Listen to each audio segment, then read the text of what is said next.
माननीय सभासदों, माननीय अध्यक्ष महोदया, पधार रही है।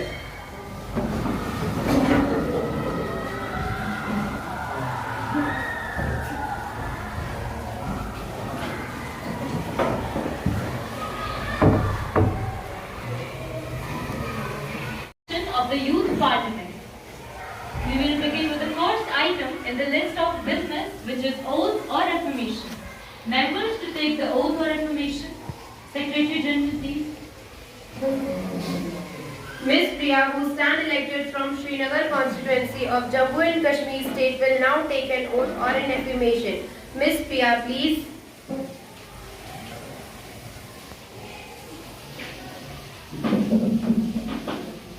Do you want to take an oath or an affirmation? Oath, please. In which language would you like to take the oath? English.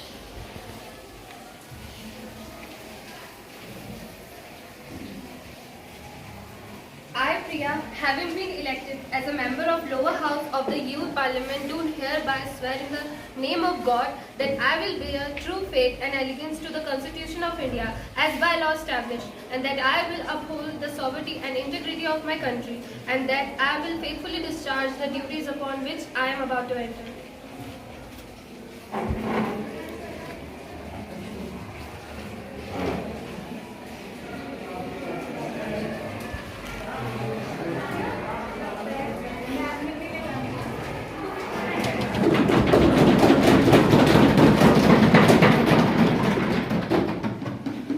Ms. Bhumika, who stand elected from Amritsar constituency of Punjab state, will now take an oath or an affirmation. Ms. Bhumika, please.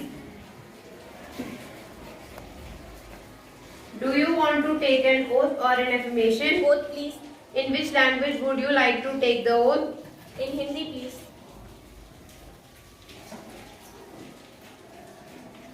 मैं भूमिका, जो लोकसभा के सदस्य निर्वाचित हुई हूँ, ईश्वर की शपथ लेती हूँ कि मैं विधि द्वारा स्थापित भारत के संविधान के प्रति सच्ची श्रद्धा और निष्ठा रखूंगी। मैं भारत की प्रभुता और अखंडता अक्षुण्ण रखूंगी तथा जिस पद को मैं ग्रहण करने वाली हूँ, उसके कर्तव्यों का श्रद्धापूर्ण निर्वाहन करूंगी।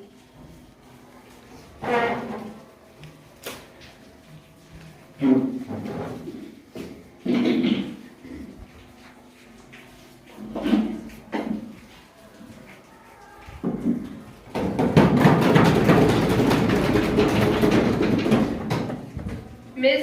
Shweta Bharadwaj, who stand elected from Bhopal constituency of Madhya Pradesh state, will now take an oath or an affirmation. Ms. Shweta, please. Do you want to take an oath or an affirmation? Oath, please. In which language would you like to take the oath? In English, please.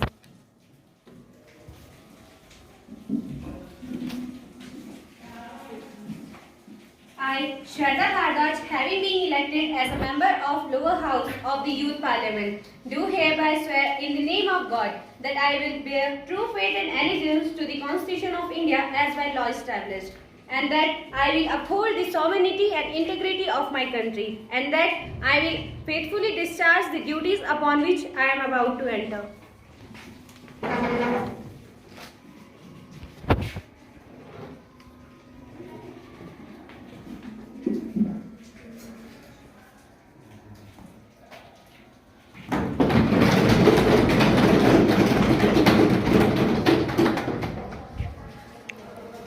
Now the question hour begins. Question number 101, Shri Ranjit Singh.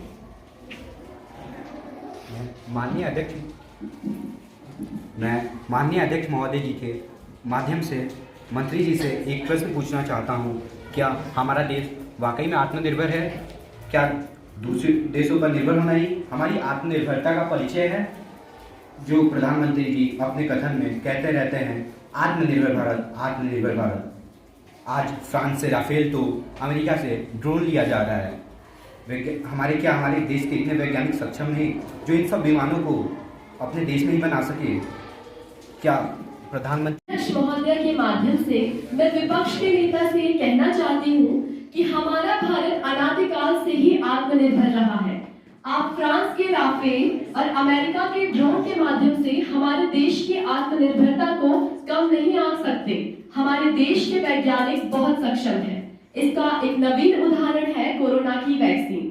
Corona की vaccine को खुद भारत के वैज्ञानिकों ने विकसित किया है, जिससे कोरोना को भारत से लगभग समाप्त किया जा चुका है।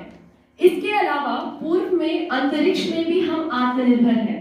वह विश्व के 5 शीर्ष देशों में शामिल हैं और रक्षा के क्षेत्र में भी हमारे वैज्ञानिकों ने अत्याधुनिक लड़ाकू विमान बनाए हैं। खाद्यान्न के क्षेत्र से लेकर सुरक्षा तक आत्मनिर्भर रहे हैं। हालांकि कुछ भारतीय वैज्ञानिकों के विदेश चले जाने का यह मतलब नहीं है कि भारत की आत्मनिर्भरता में कमी आई हो, बल्कि उससे वृद्धि ही हुई है, क्योंकि इससे हम विदेशी मुद्रा की प्राप्ति हो रही है, जिससे हम आर्थिक रूप से भी आत्मनिर्भर हुए हैं। धन्यवाद।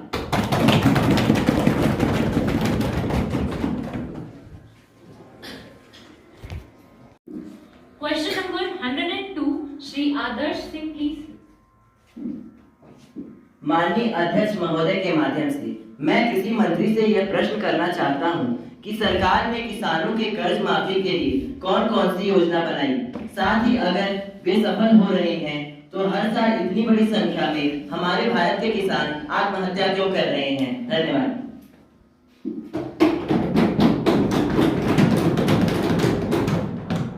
Minister of Agriculture, please.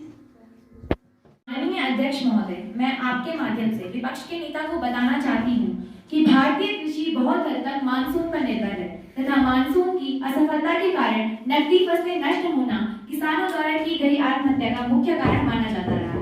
Monsoon की विफलता, सूखा, कीमतों में वृद्धि, ऋण का अत्यधिक बोझ आदि परिस्थितियां समस्याओं के एक चक्र का शुरुआत कर देती है। भारत में किसानों की आत्महत्या के आंकड़े 1997 में बढ़ना शुरू हुए थे। 2003 में यह आंकड़े बढ़कर 33,304 हो गए थे और यह उस समय की बात है जिस समय सत्ता में विपक्ष सरकार थी। परंतु वहीं दूसरी तरफ हमारी सरकार ने सत्ता में कदम रखते ही इन आंकड़ों में घटाव दिखा है। 2013 में यह आंकड़े 33,304 से घटकर 16,000 तक पहुंचे और 2021 में 3,305 तक। तो यह था आपके पहले प्रश्न का उत्तर कि किसान आत्महत्या क्यों कर रहे हैं। तो माननीय महोदय, यह आपकी सरकार से बेहतर तो कोई नहीं जान सकता है। और दूसरी बात कि हम इसे कैसे नियंत्रित कर रहे हैं तथा हमने इसके लिए क्या क्या योजनाएं बनाई हैं, तो हमारे माननीय प्रधानमंत्री जी के द्वारा पीएम किसान सम्मान निधि छोटे एवं सीमांत किसान परिवारों को सालाना 6,000 रुपए देना, किसान ट्रैक्टर योजना, किसान मित्र योजना, किसान उड़ान योजना, पशु किसान क्रेडिट कार्ड योजना, प्रधानमंत्री फसल बीमा, प्रधानमंत्री कृषि सिंचाई योजना, प्रधानमंत्री किसान मानधन योजना आदि कृषि क्षेत्र में बुनियादी ढांचे के सुधार के लिए 1 लाख करोड़ रुपए से ज्यादा बांटे गए हैं। धन्यवाद।